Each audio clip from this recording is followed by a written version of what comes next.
All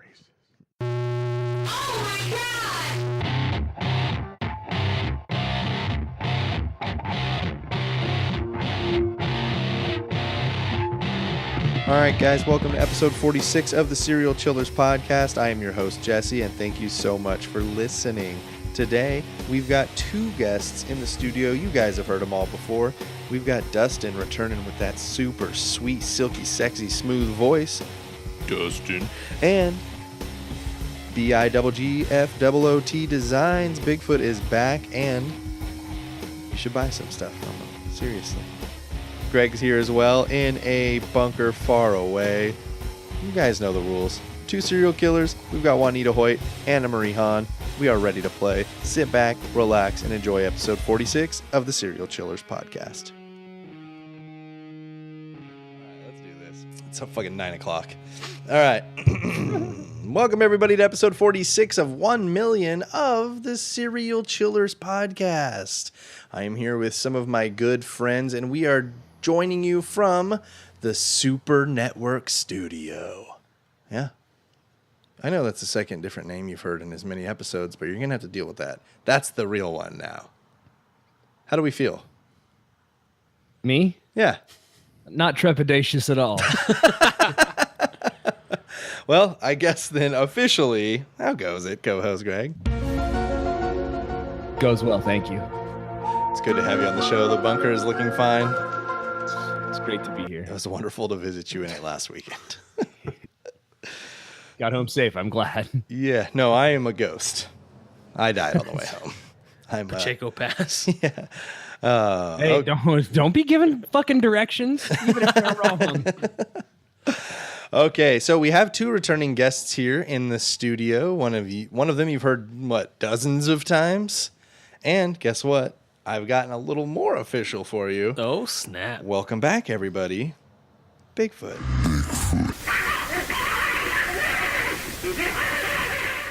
Did you just mix them both together? Oh, you know. I like that. I Yeah. like that. Oh, welcome back. You've got Thank you. got a theme noise. If you'll look at the soundboard, the last purple one, what's that say? That says Bigfoot, BIGGFOOT S Designs. Yeah. Instagram. Catch me out there. Buy some things. Catch them out there. Buy some things. Maybe a Serial Chillers ring on the horizon. Coming soon. Spoiler alert. All right. So sitting to my left, also returning third time. Yep. Third time. Welcome back, Dustin. How's it going? It's going well. Thank you. Calm down. Live studio audience. Yes. All right. So you guys have been introduced to the guests. You guys know these guys well. They've been on many times. Co-host Greg from across the internet, buried deep in a bunker that might be near Pacheco Pass. Who looks like he's dying right now. He is. Greg's officially hit what I like to call the cough button, but is really just a mute button. He's dying on the other side of it, but Also the laugh button. the I laugh don't know button, why. indeed. Well, you should just keep the laughter. Well, these guys know how to play the game, but just in case you don't, each week I sit down with old friends, new friends, good friends, and bad friends to tell the story of an infamous serial killer. Throughout the show, you guys can chime in on my story, and if you have stories of your own that are true crime, dark, creepy, unsolved, or otherwise mysterious. Lastly, if you have questions about questions, make sure to ask questions, because I cannot answer questions about questions if you never asked questions. Any questions? They stare at each other. Then welcome to and let's play the Serial Chillers podcast. All right, you guys, slight experiment today. For you, I have two unrelated serial killers. That's right. Today we have two small serial killer stories. Because unfortunately, let's face it, some serial killers, although they fit the description and have a great story, there's not a ton of information about them, so we can't put together full hours on them. So what I've done today is brought you two of those stories, which I find very fascinating, and condensed them to one game show. So you guys get two. It's a 2-for-1. Twofer. It's what we like to prepared call for the this. serial chiller's doubleheader. Dustin was not Double beheader. the double beheader. Greg, did you bring a story today? I did. Good. Okay, so Greg's got a story. I've got two. The two are equal to one. That's what we got going on here. Today's first serial killer. Two ladies today, by the way. Ooh. Juanita Ethel Hoyt. Now, before you go picturing a young Hispanic woman named Juanita, this woman is very white and spells her name Waneta. Juanita. Oh, I was going to say her initials are J, but then you said that and now her initials are W. Thank you for the distinction. As always, question number 1. In what year is Juanita born? Oh, you guys got your answers. Question number 1. In what year is Juanita born? Casey says 1976. Dustin says 1952.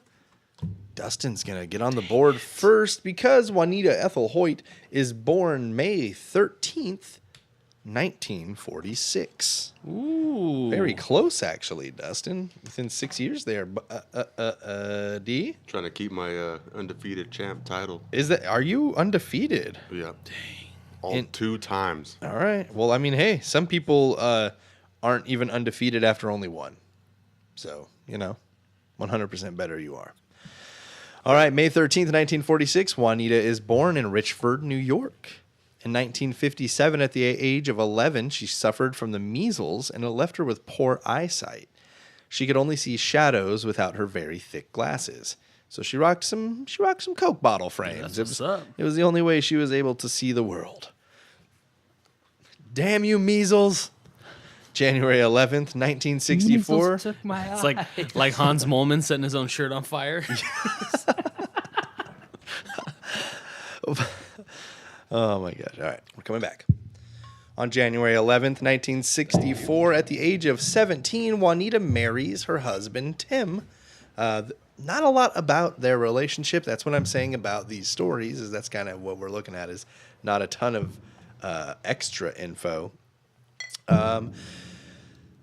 October 17th of that same year, what's that, exactly 9 months later, her son Eric is born. On January 26th, 1965, Eric dies at 3 months old. The official cause is sudden infant death syndrome.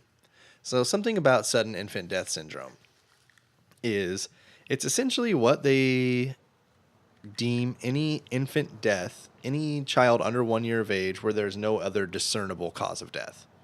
So if they can't show definitively that it was any other reason, under 1 year, it's SIDS. It's sudden infant death syndrome. Which, from what I understand, too, now we know is mostly kids suffocating themselves in pillows. And if I'm not mistaken, and I probably am, but this is like the early days of even people understanding that there is such a thing as the SIDS. So her 3-month-old son dies. May 31st, 1966, she has another son, James. She's now 20 years old at this point. So when she's 22, she has another daughter named Julie on July 19th. On September 5th, less than 2 months later, Julie dies of SIDS.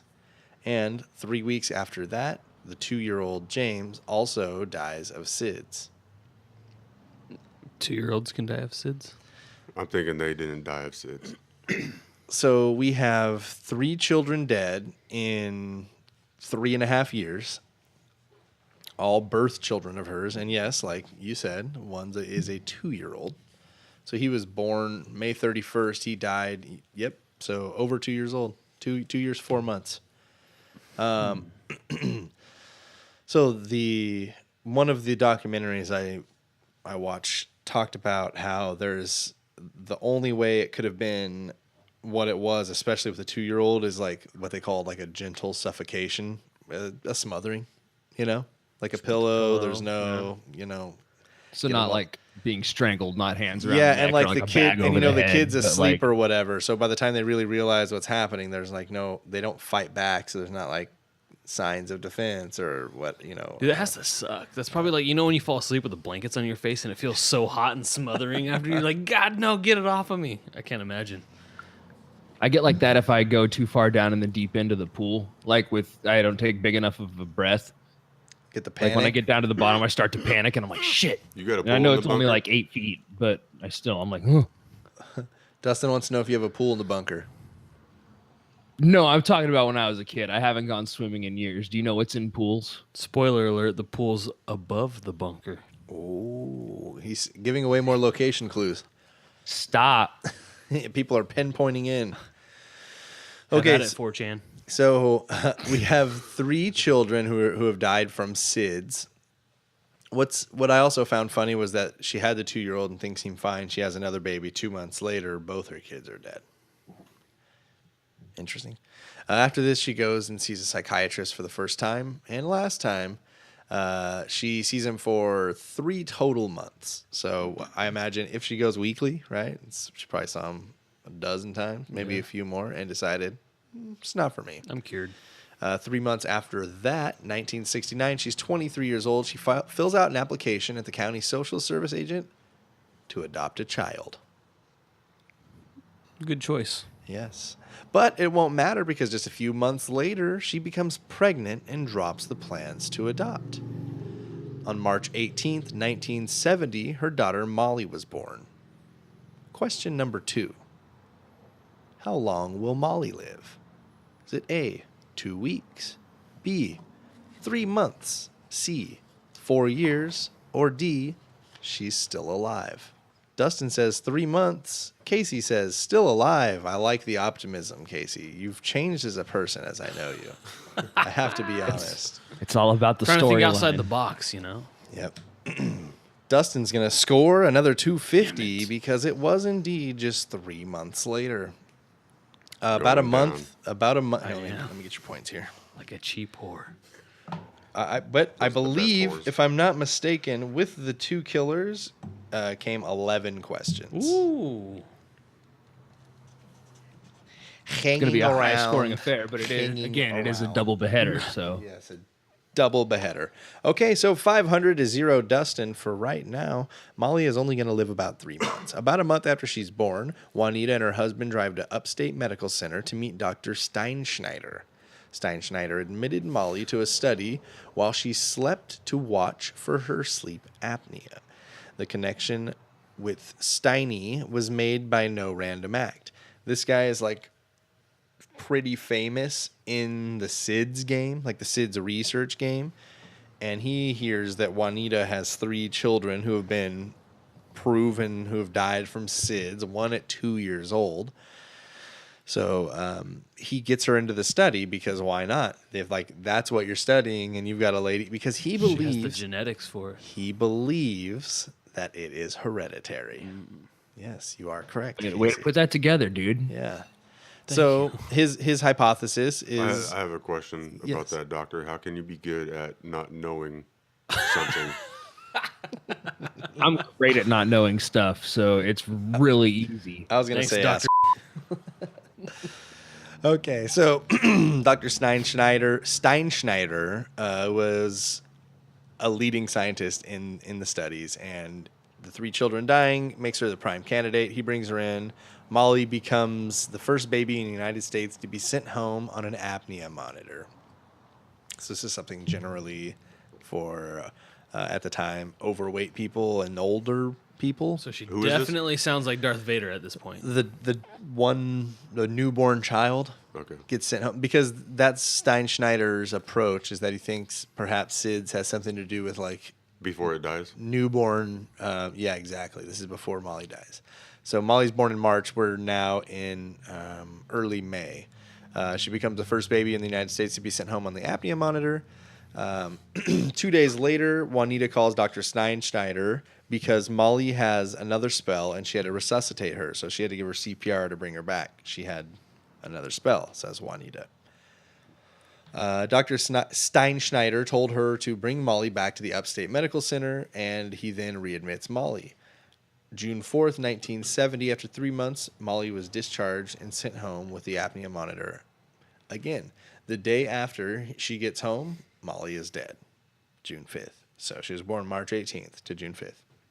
So just shy of 3 months.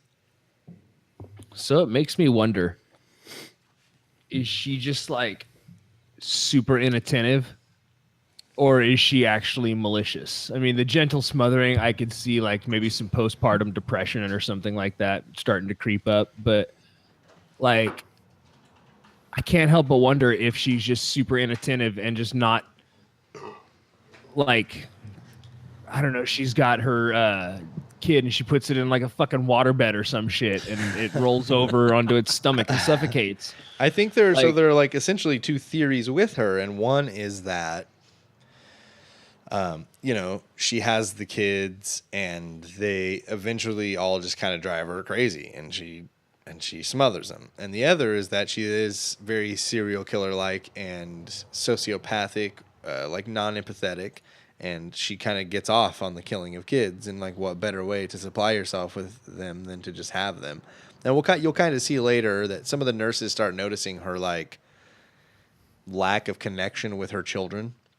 Because she's in and out of this, clinic with this Dr. Steinschneider for some time, and I believe we're going to have another child go into Steinschneider's clinic as well. So she's got 4. I have a question, though. I hopefully have an answer. When they admitted Molly the second time after she had to receive CPR at home, yes, did they admit her with any other injuries? They did not. Okay. Because not anything that was noted anywhere that I researched. As I or saw in understand any it, it's fairly common to crack, break, fracture, and bruise ribs while giving adults CPR. So I would have to imagine that giving a couple-month-old child CPR, you would probably do something similar. Yeah, and I don't disagree. I think that perhaps it... But their bones are more rubbery. That's true, but also what I'm thinking is that you report anything out of the norm, and that wouldn't be out of the norm. That's true. That's kind of what I'm thinking. Is I didn't really see in any article or on any of the documentaries that I happened to be able to find on this any mention of that. But good, excellent question. Excellent question. That's why you're the co-host. That's why you get paid the medium bucks. So Molly's now dead. Juanita now has 4 children that have died.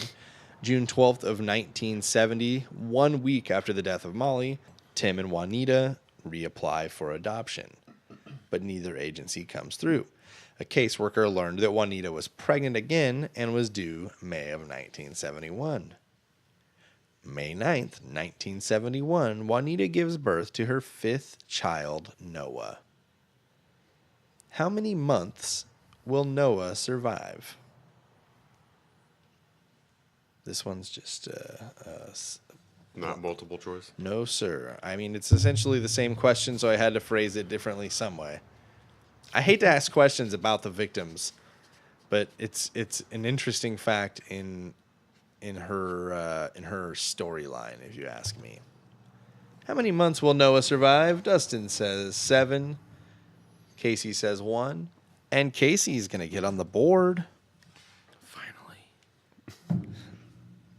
Yes. Casey with 250, Dustin with 500. Anybody's game. Bigfoot still in this. The other Bigfoot next to me that's not named Bigfoot, but let's be honest. He's much more of a Bigfoot than I am. A size 15 foot. Dean boy. I wear 9. What's up? So, ladies 8 wide. So I like that look when you said that. A little preemptive. We know that Noah's only going to make it about 2 months, but I'll still tell you the line. May 13th, he's admitted to Upstate Medical Center for evaluation, and Juanita, is back to Steinschneider's clinic. The nurses start to grow very suspicious of Juanita, as if they weren't before. They grow even more so that they're beginning to go in and tell Steinschneider. Like, they're going in individually and having private meetings, unbeknownst to one another, about their observations. And the reenactment that I saw on it, and who knows what was actually said between them, but the doctor said, are you acting on facts or are you acting on feelings? Because if you're acting on feelings, get that shit out. Yeah, get that shit out of here. Like, you have to you can't come to me with this unless you know. And so the nurses, I guess, are all 100% suspicious of Juanita at this point. They've got this little boy in the clinic, and they're saying, don't send him home. we need to keep him for longer. We need to figure something out, but I don't think we should send him home. And the doctor's like, I can't, it's his mother, and we don't have any proof. Is a thing. Right. False imprisonment. I think after the third kid, they should have just ripped that uterus out. Dude, I'm kind of wondering, like, what's Tim like? Like, that he's still around through all this. Man, you don't hear shit about Tim. Tim's a piece of shit, that's why. Yeah, that's real. You know why? Here's what's up with Tim. Tim's getting it, so he's just like, whatever. Tim was getting his whenever he wanted it, so he kept his head down. And he didn't have to be a dad. Don't fucking rock the boat. God damn it, Tim. So, June 13th, Noah is discharged for the first time, and 3 days later will return to Upstate Medical Center. Juanita said Noah had stopped breathing, and she had to resuscitate him. July 2nd, Tim underwent a vasectomy, thinking that whatever is killing his children might be hereditary, and he did not think that he should have any more children. Good call, Tim. Tim is finally probably making decisions for himself at this point, but also this is kind of exactly what Steinschneider's hypothesis has been the whole time, that like this is hereditary, and I think maybe at the beginning Tim was a little resistant to that, and now he's like, oh, fuck, he is a doctor after all. Dude, Tim's a little bitch. Yep. Didn't go through all that medical school to be called Mr. Tim. So on July 27th, 1971, Noah is discharged once again, much to the dismay of the nursing staff. On July 28th, the very next day, Noah dies. A week after this, Tim and Juanita apply to adopt a child. What the fuck? It's like free That's supply for your demand. 2 that died the day after being released, right? Correct. Because they were the only 2 technically that go into the facility. Right. The other They 3 both die pre-facility. Immediately after. One day. Right? One day. So Juanita's just like, God damn it, you made me like sit over here for this many hours. Like, I can't deal with this shit anymore. And just, that's it? I guess so. That's That's the Juanita way. I actually think it's just late-term abortion. It's very Super late term. Yes, very late term. 2 years after birth is very late. I mean, God, I hope it's not. they apply for the adoption in July. In October, Dr. Steinschneider publishes a research paper about the 5 children. So they've essentially become guinea pigs for Dr. Steinschneider's career and his launching pad. November 19th, 1971, Tim and Juanita successfully adopt a 9-month-old boy named Scotty on a 6-month trial basis. So they leased a kid. 0% financing for 6 months. You should see the shape that he got brought back in last time. They should have looked at a rap sheet, too. Those kids don't last more than 6 months. Oh, my God. No, the insurance rates for him were through the roof. They saw her record. Well, you said when she doesn't wear glasses, she sees like black figures. Maybe she thinks they're shadow figures, and she's like, thinks she's possessed. And yeah, she doesn't know what's going on. She's like, I gotta kill this thing. It's haunting me. Then why keep having or getting them? Like, I mean, at some point, Because she's not a quick learner. I'm seeing creatures As from we can alternate see. dimensions only in my peripheral when my glasses are off, and I keep killing them, and they keep coming just back saying. every time I get or have a kid. Based off of the decisions, maybe they are remedial. This is very true. It's very true. All right. So remember, it's November 19th when they adopt Scotty. November 24th, 1971, Juanita sees a psychologist and says she was worried she might hurt Scotty. 4 days later, her psychiatrist suggested Juanita might want to admit herself into a hospital, but Juanita said, nah, just good. give me some medication. Wait, so 4 days after she got the kid, She was like, I'm afraid I might hurt this kid, to her psychiatrist. And he's like, so here's the deal. I understand it's not completely abnormal. Even for people who adopt, postpartum depression is a real thing. I think that, Tim can take care of the kid. You need to go in the hospital. You need to take care of yourself. It's about you first. And, we just really need to focus on you right now. She's like, give me some fucking pills, bro. Like, don't fucking give me yeah. So, reluctantly, her psychiatrist prescribes her Stelazine to treat the anxiety and Elavil to treat the depression. So Sick. I see what it Those did there. both Eleville, sound elevator, made it goes up. I see what it did there. those both sound made up, Greg says. Yeah, those both sound like he's like, here, this is whatever you said, and then this is the other one you said, and it's really just two halves of the same Flintstone chewable.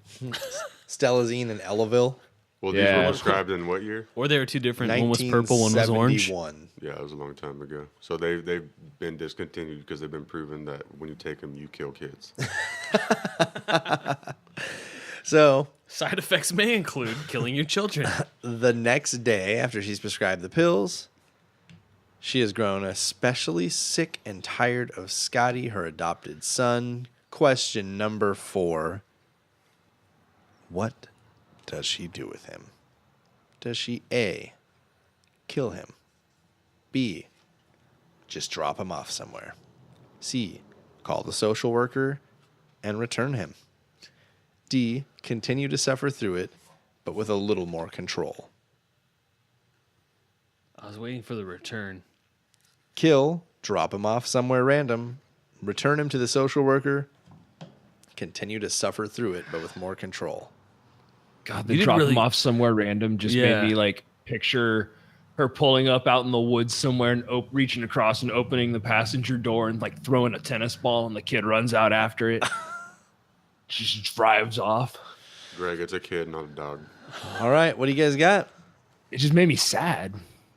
A and B. So Casey says kill him. Dustin says drop him off somewhere. Goose eggs. Sorry, fellas, Ooh. because Juanita Returned him? calls Weiss, the social service agent, to pick up Scotty. She said she wanted to wait a year or two before trying to adopt again. That was my inclination. I should have went with it. I was like, She returned him. before you read the answer, See- the potential answers, I was like, oh, she returned that fool. Casey, as well as being here the most times, has also been edited out of the show the most times. If you don't count the episode that got completely deleted that didn't involve Casey. Okay, so Juanita returned Scotty. Yes, she got the 0% financing, no money down. But he gets to live. So, spring of 1975, she's now 25 years old. Juanita, over this spring, threatens to kill herself on multiple occasions, a possible side effect of all of the medication. February of 1973, a now 26-year-old Juanita told her psychiatrist that she had put her name on a waiting list with a private agency to adopt 2 children. 2 children. Just in case she has to return one. All right. Well, look, if I How- adopt wait, how 2, long I was could it? kill one. What's that? How long was it after the whole Scotty Gate? She dropped Scotty off in 1971. This here we are talking about is February of 1973. About a year and 4 months. Okay, she said she wanted to wait a year or two before she tried again. That's cool. I'm just trying to see if she's really like just a bad luck mom, or I like that you've got it out for her just maybe just being kind of a shitty mom and accidentally killing 5 kids so far. well, but I mean, see, she gave one back, so it seems like maybe she's Scotty, not don't. malicious and that she's more just dumb. No, Scott, don't. 1973, so this is just after she has signed up to get 2 children. She also has a hysterectomy. So like you said a little earlier, Dustin, let's get it all out of there. The next year, she moves to a new neighborhood with Tim, and she claims to have been raped by a neighbor. I say claims because it's unsubstantiated, and I don't know too much about it other than this one interview she did where she claimed to have been raped by this neighbor. In 1974, she's now 28 years old. She tells a different man that she wants to start a relationship with him, but he refuses, all behind Tim's back. Tim, if you would have just kept producing the babies that I could kill. September 20th, 1976, a now 30-year-old Juanita and Tim adopt a 2-month-old baby, Jay, on March of 1987. So Jay, I think, is the lucky one. Juanita raises Jay, and I think she's over her needing to kill baby spree. And she's kind of come into her own as being a lowly old woman. She's 30 years old. She's So settled down. Well, I mean, like over the years, essentially. She's been through so much. She has, and I'm not saying that she didn't cause it, because I am not on Juanita's side at all during this. But there's no more deaths that could be attributed to Juanita at this point. And we're going to fast forward 10 years here, where she goes and sees a psychiatrist and says that Jay is getting on her nerves. Great. So after 10 years, he's 10 years old at this point. She was supposed to return in 2 weeks for a visit to the same psychiatrist, but never returned. September 1st of 1989, skipping ahead 2 more years, she's now 42. Juanita's mother dies, and she takes this very hard, becomes very depressed. March of 1993, 4 years later, Juanita said she suffers a heart attack. There's no medical records to back this up, but Juanita says in 93 she has a heart attack.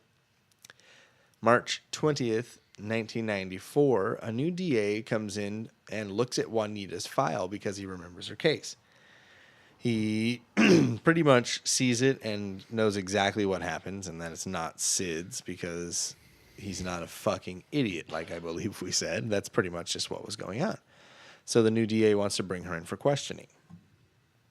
Question number 5. What happens next? Is it A, nothing, but she confesses on her deathbed? B, the new DA proves her guilty through a rigorous investigation? Ooh. C, she confessed almost immediately? Or D, she denied it for some time, but eventually she broke? What do we got, boys? It's the circled. Casey says she denied it for some time, but eventually she confessed. Dustin says the same. You're both wrong. Ooh. Juanita was brought in and questioned about the murder of her 5 children and confesses almost immediately. She was arrested the same day. So, through 5, Dustin is ahead 500 to 250 tonight. Yeah, boy. Yeah, boy. Okay. We're sucking on these questions. Yeah. Yeah, the last few, you guys are not very good. All of a sudden, Jesse got real good at the fake answers. April 15th, 1984, Juanita walks out of jail on bail.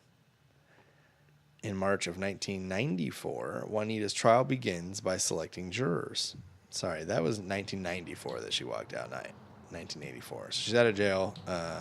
94, the selection happens. April 17th, she takes the stand to defend her own case. On April 20th, 1995, smoke one, the jurors deliberated about the case after 4 weeks of trial. On April 22nd, 1995, the jury convicted Juanita of 5 counts of reckless murder. What's the difference between murder and reckless murder? I don't know, but you better know, because question number 6. What is the shortest amount of prison time she can serve for this in years?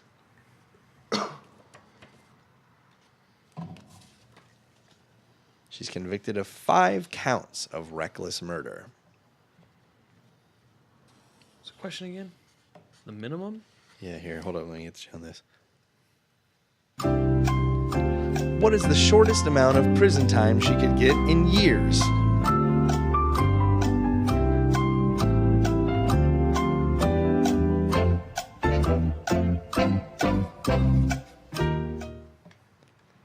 All right. I feel like we're going to have to cut that because that might have been too long. We might have to pay for that. Casey says 300 is the shortest amount of time. Dustin says... What is 450? Dustin says 450. Now you got to leave it in. Dustin says 450. On September 11th, always remember, 1995, Juanita was sentenced to 5 minimum sentences of 15 to life. Therefore, the shortest prison term she could have served is 75 years. Casey gets 250 points on that one. I don't feel good about it. I was way off the mark. We're all That is a way less tied sentence up. than just a regular murder. Well, charge. she got 5 15 to lifes that she's got to serve consecutively beginning at 49 years old. She's not getting out. Minimum 75 years. She's going to be 114. If they serve, if she's still alive, consecutively, I want to that ask mean Trump serving to them all at once? No, consecutively means she's got to serve a 15 to life, and then she's got to serve a 15 to life. And then additionally, the reason they set them up that way too is if for some reason a couple of them are vacated or whatever, she still has 3 15 to life she's got to serve. I think it was Sid's, and I think Trump should commute her sentence. Most definitely. So it's 500 to 500 after 6 questions. That bullshit question. On August 13th, 1998, fuck you, Dustin, Juanita dies in prison of pancreatic cancer. Oh, I was hoping you were going to say SIDS. Trump. Never mind. Just don't. Super late onset SIDS, adult onset SIDS. At 51. So she only had to serve about 2 years in prison before she died. So when they're in prison and they have cancer, are they kind of just like, nah, F it, like we're not going to treat them, or do they? I mean, No, I think worked in corrections and I have no idea, so. I think that they treat them with the, Taxpayer's dollar. That's correct. But I was going to say that they, You heard that? Get out there, get to work. I don't think that they give them the top-notch service and they get everything they do. There's probably a certain line that they have to, I would imagine, go to. And we need more chemotherapy. Put them out and do in the microwave. So let's take a break right here. We're going to come back with another serial killer, and it's going to be fun. Come back or I'll kill you. Take a piss or anything? No, but Greg's got a lot of it. Hey guys, I'll try to make this one quick. Visit the merch store at serialchillerspodcast.threadless.com. From now, when this episode airs for the next 4 days through Monday, everything in the store is going to be 30% off.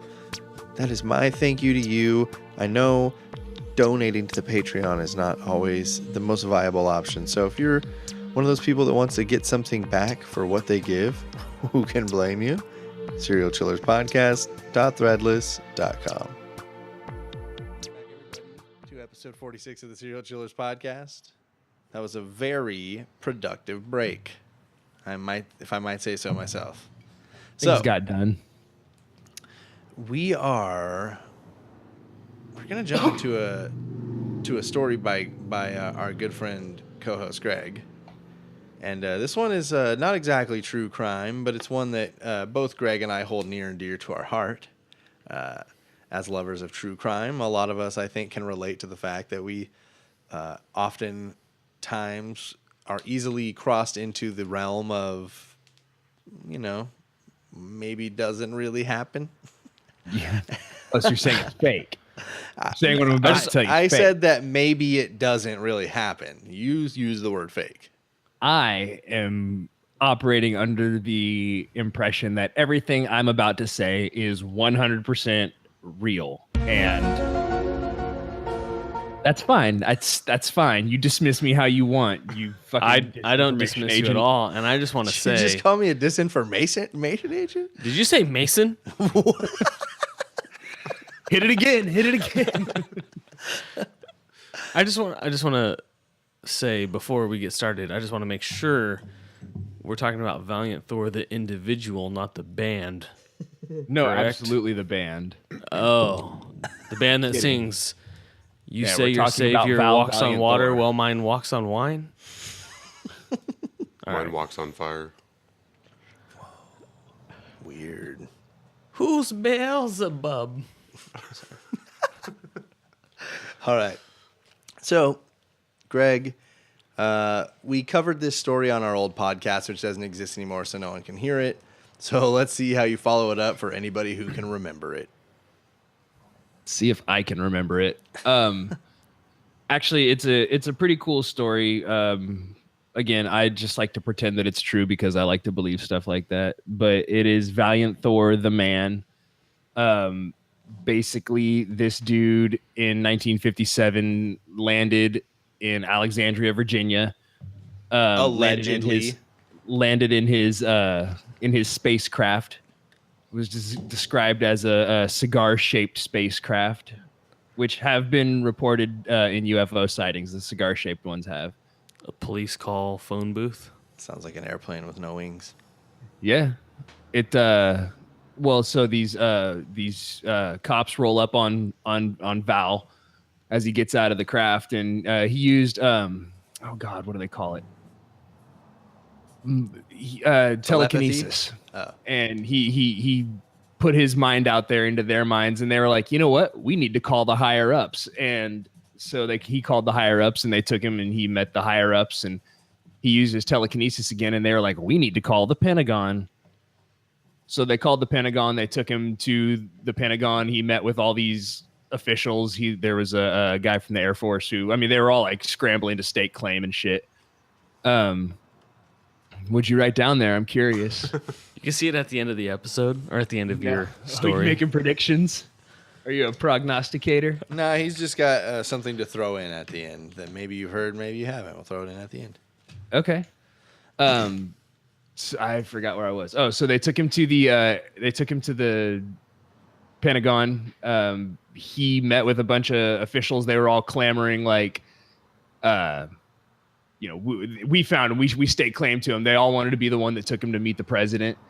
And some Air Force captain got a hold of him and like took him away on like an underground tunnel system to the White House and took him in to meet the president.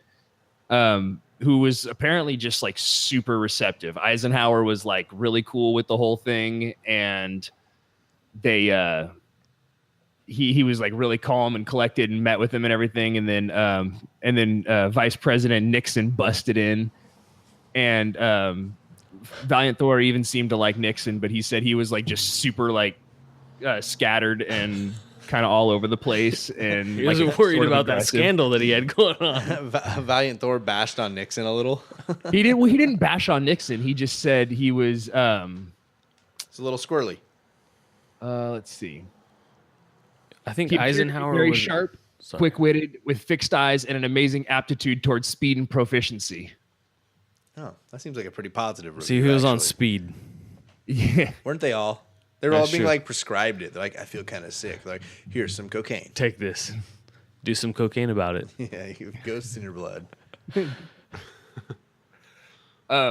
So yeah, he met Nixon, he met Eisenhower, and they were like really stoked. Valiant Thor was like, hey, you guys should come check out my ship. And Eisenhower was like, we're not going to do that. There's a lot of security protocol involved in me going anywhere. Why don't we just sit here and talk for a little bit? And I'm sure like part of him was probably freaking out, being like, man, I got a guy in here who thinks he's a fucking alien. and I got all these dickbags over here telling me he's a fucking alien. And but he, like, everybody bought it. And so like there was even a part where he gave Eisenhower a note, and it wasn't, what did it say? It wasn't in any earthly language, but everybody who read the note was just able to understand it because Valiant Thor was up inside their heads. Joseph Smith. Dum dum dum dum dum. Yeah, exactly.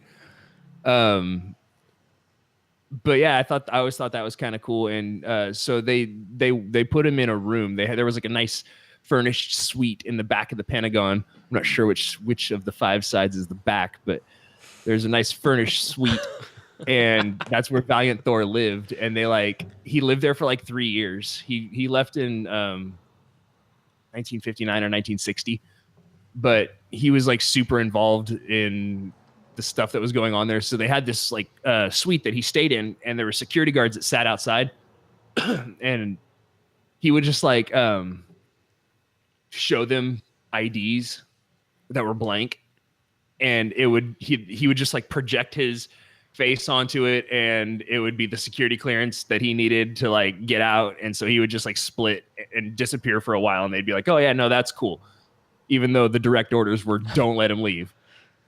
And Are you sure this isn't Doctor Who that we're talking about? where do you think they got the idea, dude? I thought Doctor Who started before this, but I could be way off. This is early 60s. Was Doctor Who in the 50s? I believe it was. Anyway, sorry for interrupting. Greg's skeptical face. Which you don't see often, to be honest. They checked out his suit. He had this this really dope suit they called the Miracle Garment. So what it says about the Miracle Garment, it just says, in his apartment, he was able to maintain communications with his ship and was kept informed of the growing world tensions. His uniform underwent rigid tests at that time. By today's standards, they'd now be obsolete. They attempted to penetrate the material with a diamond drill bit, but it snapped under pressure. Acid rolled off the uniform and burned a hole in the floor. They fired high-velocity rifle at the uniform and failed to pierce it. The report to the president read, physical appearance, soft, silver, gold, lustrous. Fabric, unknown. Weight, 6 ounces total, including boots. Cut, close fitting, like a tunic. No cuffs, pockets, buttons, zippers, clips, or hooks. RXT-2 tests, indestructible. Which is, that's fucking cool. Just an ultralight material that can't be destroyed. Yeah, and then this is the part where I'm like, okay, somebody, you know how like every time you hear your friend tell the story, like it gets a little more unbelievable. I think that's what happened right here, because it says finally a bright-eyed colonel escorted him to a place where the final test would be performed. Basically, they fired a laser at him. They had like a giant laser and like aimed it at him and fired a laser at his suit, and he just like stood there and was like, yeah, it's nothing. And why not just put the suit on a dummy? Well, because nothing mattered. It didn't. I mean, because then he would be naked, bro. Fair. Yeah. Plus, how's he gonna get out of it? There's no clasps, buttons, hooks. It fit close, like a tunic. He's just in it. He's just wearing a singlet. So that was always kind of neat. I just thought that's fucking cool, like to have an indestructible, like just armor that weighs 6 ounces. That is including cool. The boots. Like there I said, no doubt. Yeah, a wrestler singlet sounds like that, but yeah, I don't think you're wrong. Anyway, his whole goal was to help mankind. Apparently, he came to the guy that he really wanted to talk to was a huge follower of Jesus Christ, and he was even a minister. And Valiant Thor wanted to help spread the word of God, and was basically pretty big on that, and that's why he came to this dude. And I thought that was far out. I thought that was a strange twist in the story of Valiant Thor. Anyway, he had that dope suit. He was here to help spread the word of God. Which I just thought that was neat. I thought that was crazy that he was here to help spread the word of God, which kind of made me believe in a higher power. But for that to be true, I'd have to believe in Valiant Thor, and that seems like a bit of a stretch. But again, treating everything like it's 100% fact. Well, what's your verdict then? Is Valiant Thor real? Well, it's based everything. All this information came out of a book called A Stranger in the Pentagon, written by a dude named Dr. Frank E. Stranges. And he was there for all of this, according to the book. So I think it's a mix between true and false. I think when you buy that book, do you buy it in the fiction section? No, you buy it on Amazon. Yeah. I think the truth is probably somewhere in between. Like, if it was an alien, it was probably one of the Nordics, and because they're like big Swedish guys. But there are pictures of Valiant Thor out there. Yeah, I've seen a couple. That one where he's sitting in like the front row of a meeting or assembly of some type is very like he liked to go to those. He thought it was really cool. He liked the bureaucracy of it, but he also said like being in the Pentagon, he'd never seen such concentrated confusion before. Which I think that sums up the government in a sentence. That just shows us what we're working with. Yeah, and what he really wanted to do was help disarm the planet of its nukes. Because he said for the past couple hundred years the planet had been under monitoring. They'd been monitoring it closely. And then they really got everybody's attention when they detonated all the nuclear testing and everything. So he came down to be like, hey, maybe don't do that. And spread the word of the Lord and stop nuclear proliferation. Yeah. And there was, I don't know, there was something else I read a long time ago about him that said he if they gave up the nukes, he would trade technology with them. And they were like, nope, can't do it. Can't give up the nukes. Not going to do it. And yeah. Bastard. So you're saying Valiant Thor was a Nordic? Well, I think the truth is probably something along the lines of it was a Nordic. He had a crazy cool suit, but it wasn't like laser proof or anything like that. And he had some wild ideas. So they put him up in the Pentagon, used him for what it was worth, and then sent him home. I mean, this guy did attend things at like Area 51 and help with like experiments and stuff like that. And he was like super involved. He's been photographed with the president, I believe. But he's definitely like in the front row of a bunch of super serious meetings and shit. So I don't know. I mean, it's probably a discussion for another day. To go into what exactly he is, but it is an interesting story. Yeah, that's just the thick and veiny of it. Like I've always enjoyed the story, not the way Greg just described it, though. I want to hear more about the word of the Lord. That's also a story for another day. Well, funny thing you should ask. Do you know it? Can you tell us? Thank you, Greg, for the Valiant Thor rundown. Thanks for the disjointed alien story. Do we give it?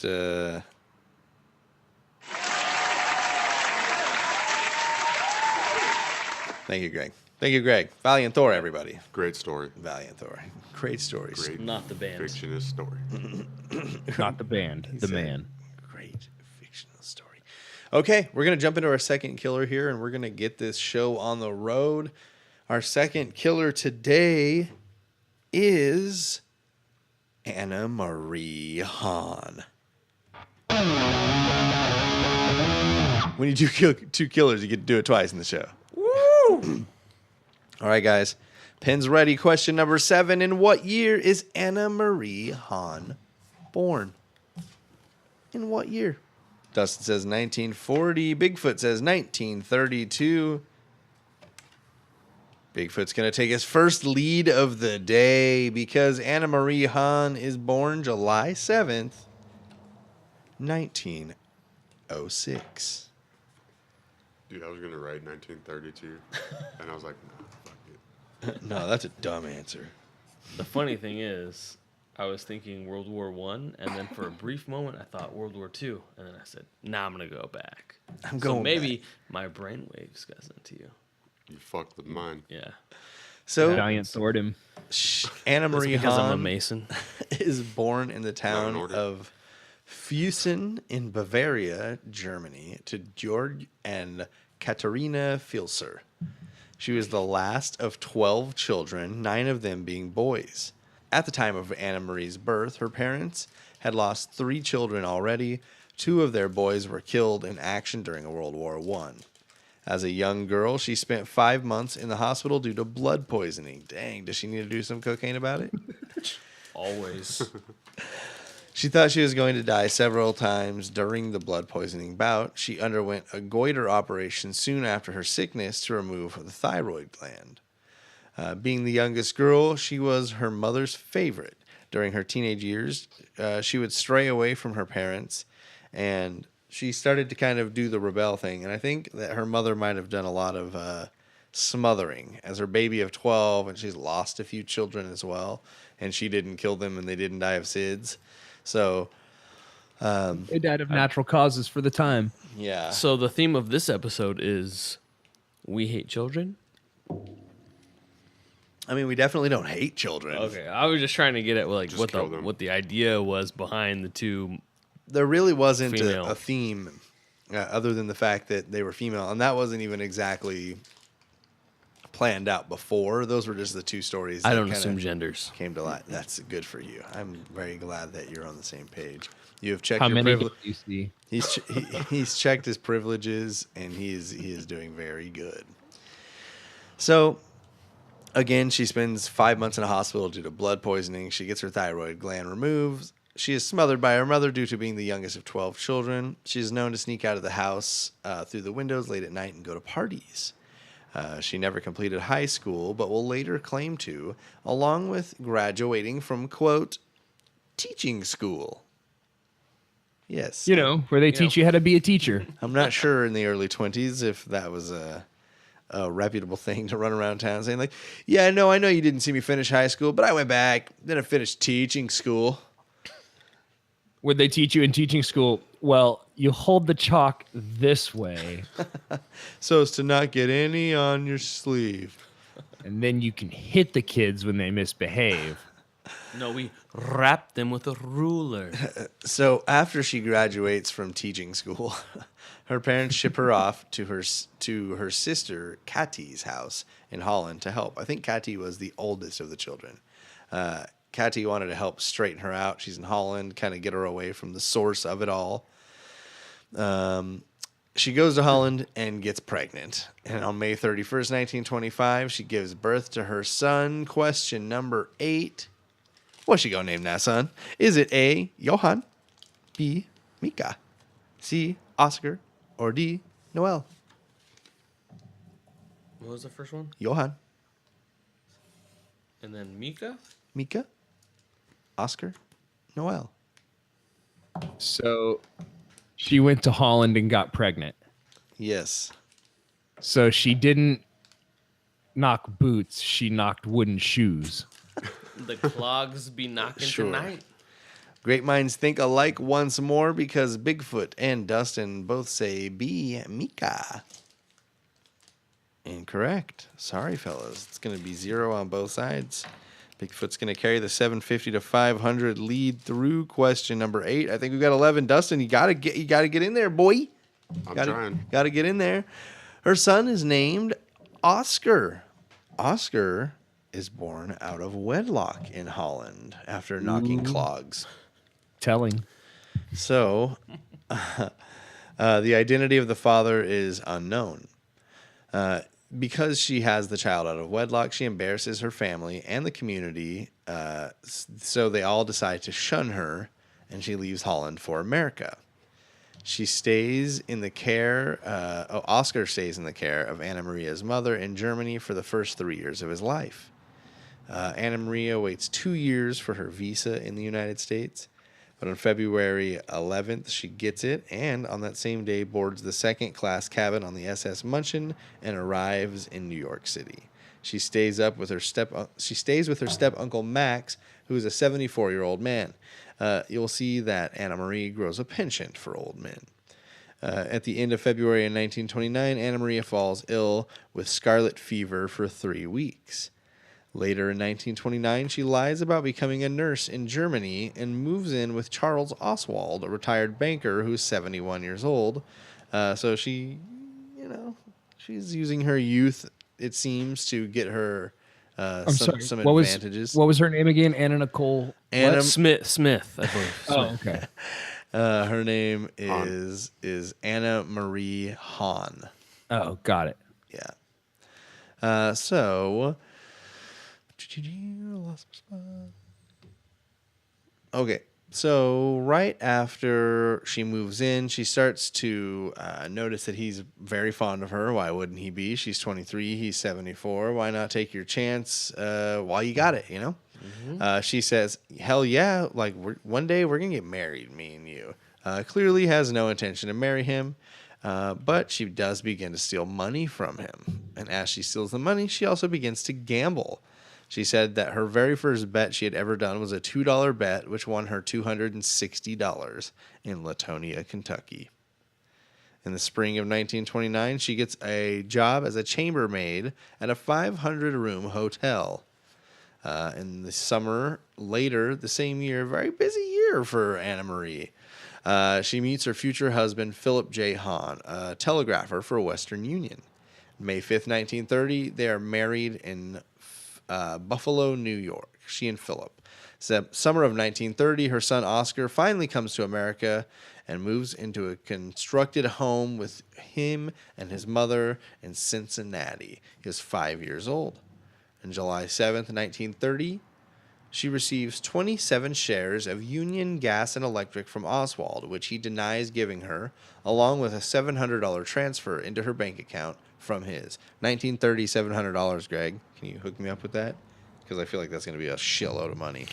I was just looking at $260 in after her $2 bet. I see. That was 37, almost $3,800. The 260 was in 1929. Okay, so What was it? it's probably like $5,000 or something. 300 How much? bucks. 300. 700. Sorry. $700 in 1930. Woo. As of today, that would be $10,436.75. So she stole 27 shares of Union Gas and Electric from him, he says, and $10,000 essentially. $700 makes it sound so menial, but when you think about it in $10,000 terms, So that's like it's way different. more than 2 Bitcoin Yeah. I Just a guess. little bit more. as of this wait. recording. Now it's a little bit less than. January 31st through March 26th. She sells all of the stocks that she got from Oswald. So she waits, 6 months to start selling them, but then sells them all off in about 3 months. February 3rd, 1931, Anna Marie's uncle makes a new will, leaving her everything, stating, quote, "To my beloved niece, Anna Filzer Hahn." 1932, she sells their family business and buys a bakery.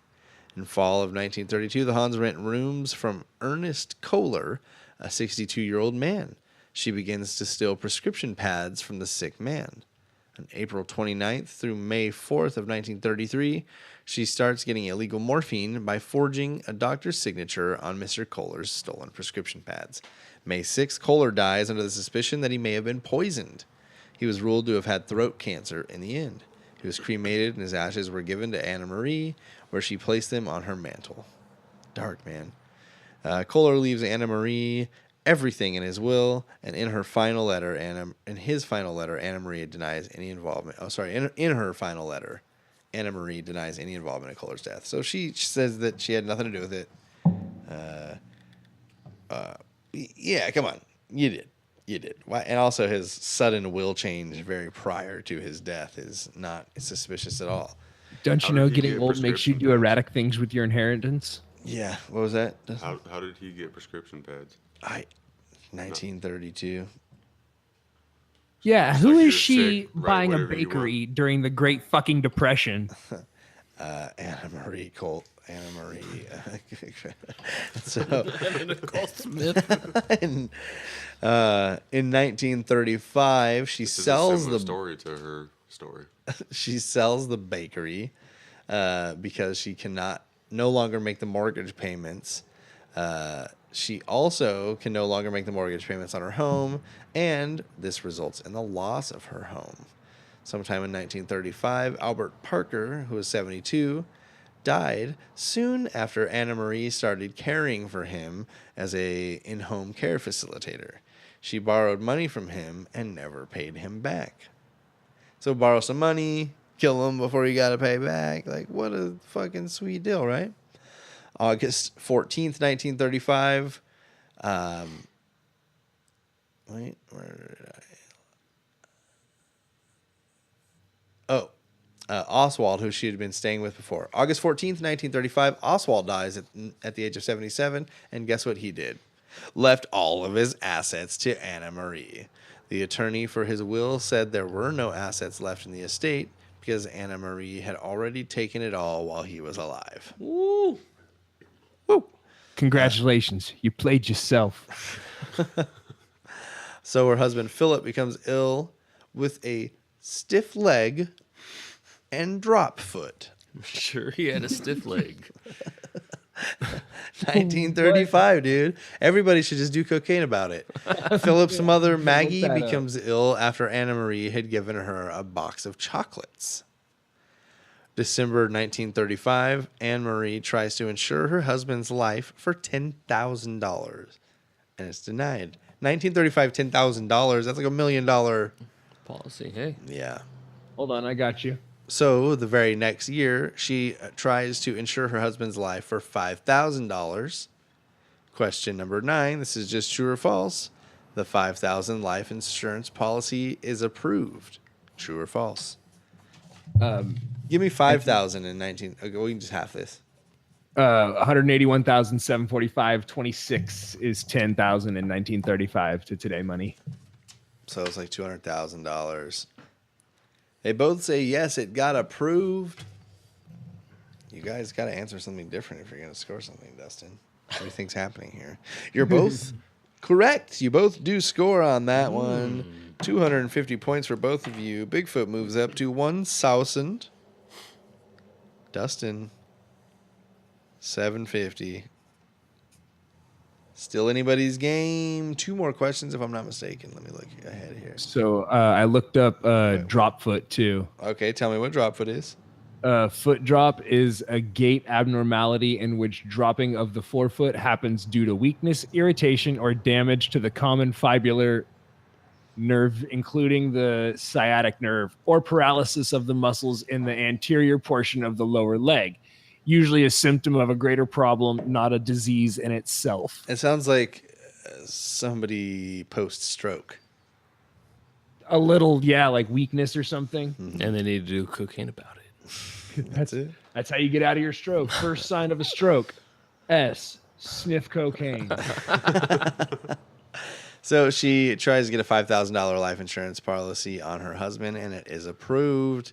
May 20th, 1936, they have their 3rd residence fire. So I didn't mention the other 2 because on this one, she finally collects a $2,000 payment from her insurance backing the first 2 residence fires she's had before. So she gets paid $2,000 for the.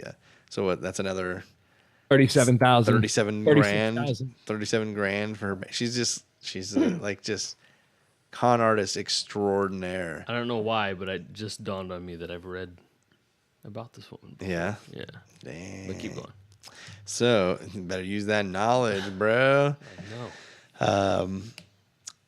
In June of 1936, she meets George Heiss when buying coal. They become friends, and he begins to call her his girl. They're very close. He's quite enamored with her.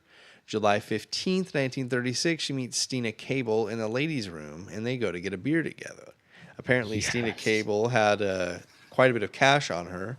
So during this time, Anna Marie steals $800 from Stina Cable.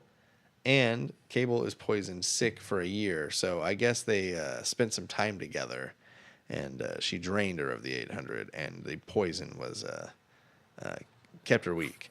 It's the 14,500. 14.5 over a year while keeping her sick. So I'm incorrect about the beer. The beer is what sealed the deal, and then she goes and lives there for a while, scams her for $800, and keeps her sick with some poison. July 20th. Anna Marie purchases croton oil. This is if I'm not mistaken, it's very similar to the effects of arsenic, but it's, if you're not looking for it, it's a little, like they're not going to find it. Doesn't show up. Probably also wrong about that. So October of 1936, Heiss falls ill after his feedings from Anna Marie, so everybody around her is all of a sudden falling ill. He suspects he is being poisoned and kicks her out, but soon thereafter, he becomes paralyzed. So, March 26, 1937, Albert Parker dies of arsenic poisoning. He was the latest gentleman to allow Anna Marie to stay with him. And June 3rd of the same year, a similar situation, similar gentleman, Jacob Wagner, 78 years old, also dies. Jacob dies from an arsenic overdose, a lethal overdose.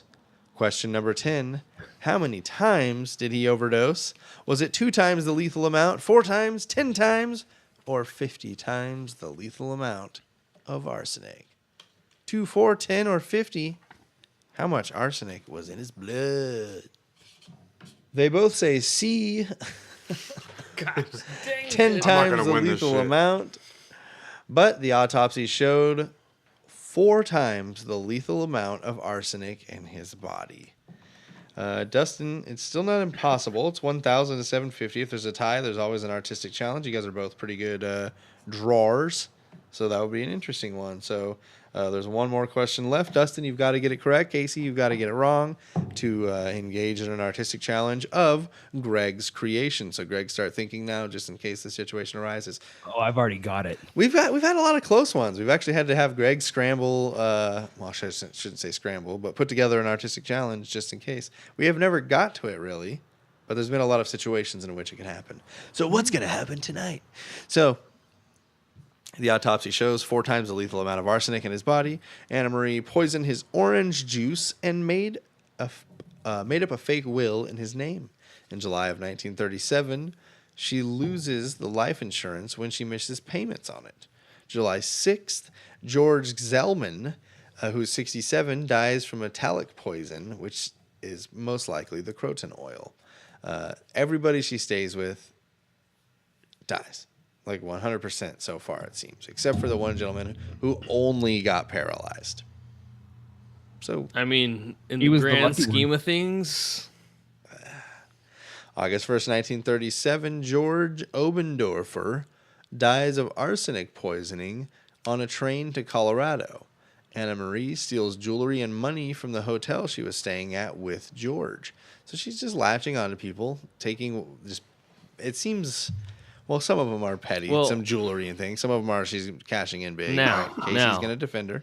now, I ain't saying she a gold digger. So, she steals jewelry from George in the hotel they're staying in. Pawn shop owners will later describe her and a young boy trying to sell the jewelry. August 10th of 1937, she's arrested for the murder of Jacob Wagner.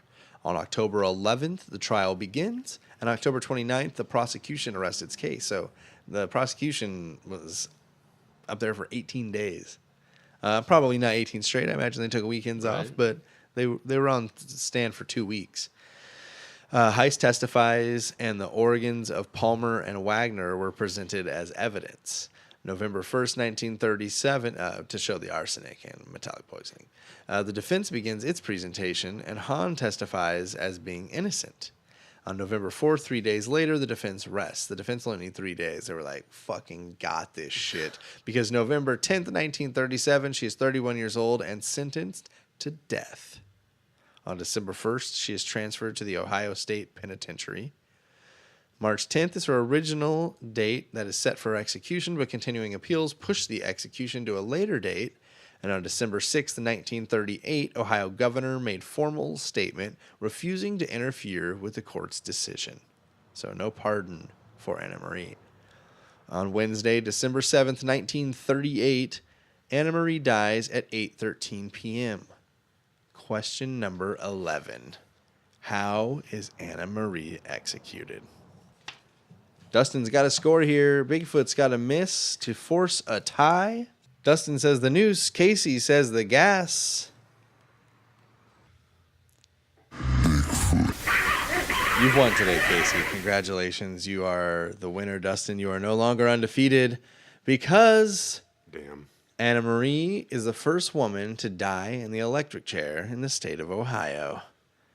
On December 7th, 1938. December 8th, 1938, she's laid to rest in an unsanctified ground at the Holy Cross Catholic Cemetery in Columbus, Ohio. Unsanctified. Woo! Got to make sure you put it in there. Burn a little bit extra. Just, add a little more gas to that fire. Oh my gosh. So that was our double story. It kind of ran a little longer. I'm sure once we cut this down, Greg will be able to cut me out saying it ran a little longer because it will have ran. It's going to be 10 minutes, and it's going to be just that for 10 minutes. It ran a little longer, ran a little longer, ran a little longer. Oh, I can't wait for the super cut. So that's it. Congratulations again, Bigfoot. Did that bring you back to 500? Or are you? I'm above 500 now. Damn. One. So I've also won one more than I've lost. Dang. So we're kind of the same. You guys are the same, but different. Yeah. Same. Well, is there anything you guys want to throw out there here at the end? Any social medias again? Everybody go to BIGGFO OTS Designs. Yeah. I want to say thanks, Mom, for not killing me with SIDS, aka suffocating me. So, I mean, that's cool, you know. Thank you, Bigfoot's mom, for doing that. My mom tried. No, I'm just kidding. Nah, she didn't. Everybody's like, no, Mama shy. Jess is way too strong, even at 2 years old. Yep. Dustin, anything you'd like to close out with, buddy? Just hail Satan. Of course. Hail Satan to you, my friend. And lastly, co-host Greg. That whole Hail Satan comment there, Valiant Thor's gonna leave you behind, dude. That's fine with me. He's from the future, you're not though, gonna so get he see. knows. That's where you're wrong. I just want to know. I just want to see an alien. Like, even if I wouldn't come on here and tell everybody if they were like, hey, dude, you gotta keep this under your hat. I'd be like, oh yeah, totally. And they're like, no, seriously. Like, if you tell anybody about this, we're gonna fucking kill you. I'd be like, all right, cool. Yeah, no, I'm not gonna say anything. Remember when we had to cut out the whole end of this show? Yeah. Oh my gosh. Well, if there's nothing important to say at the end here, Fuck you mean? I'll just say thank you guys for coming out. Casey, I know you've got to be at work in like not that many hours, so thank you guys for staying late night with me. Same with Dustin. I appreciate you, fellas. I'll get you out of here quick. Thanks, Greg, for joining us from the bunker as always, and thank you everybody for listening to episode 46 of the Serial Chillers podcast. Yeah, boy.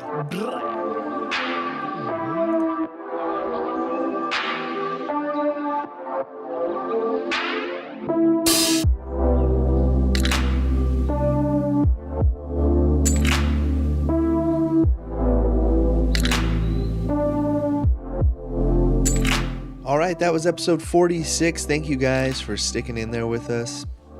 Juanita set back Sid's research by over a decade and killed a lot of helpless victims, babies.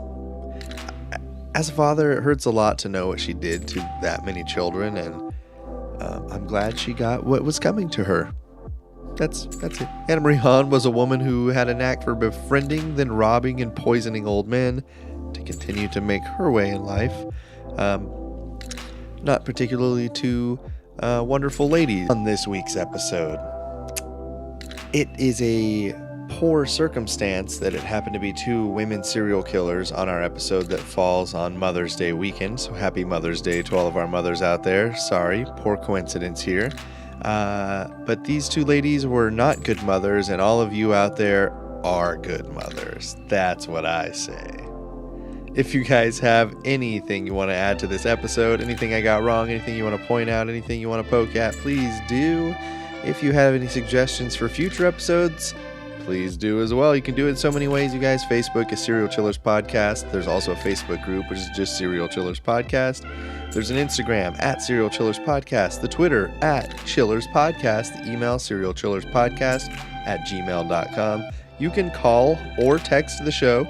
We have a phone, so you can call it, and sometimes we'll answer it. If you text it, we'll almost always answer it. That's 1-805-666-2513. It's not like some weird scheme or text message robot. It's either myself or Greg, so text us sometime. Also, serialchillerspodcast.threadless.com for all your merchandise needs. There's a lot of little things on there you can get. There's t-shirts, there's smaller things too. You can just get our logo on a notebook or on a coffee mug or something silly too. There are a lot of different things you can purchase there. serialchillerspodcast.threadless.com. Also, lastly, the most important one, patreon.com/serialchillerspodcast. You guys have heard it a million times, but we have to say it again. You can give as little as $1 a month to help support the show. It's growing little by little every month, and I appreciate it. Greg appreciates it. You guys, it's next level, and we feel like there's some growth happening, and we really, really, really appreciate it, and we really, really want to keep on growing and make this the full-time thing that we do. So thank you to everybody who has done that. Thank you to everybody who's thinking about doing that. Thank you to everybody who listened today. And thank you for listening to episode 46 of the Serial Chillers Podcast. Remember, don't talk to strangers.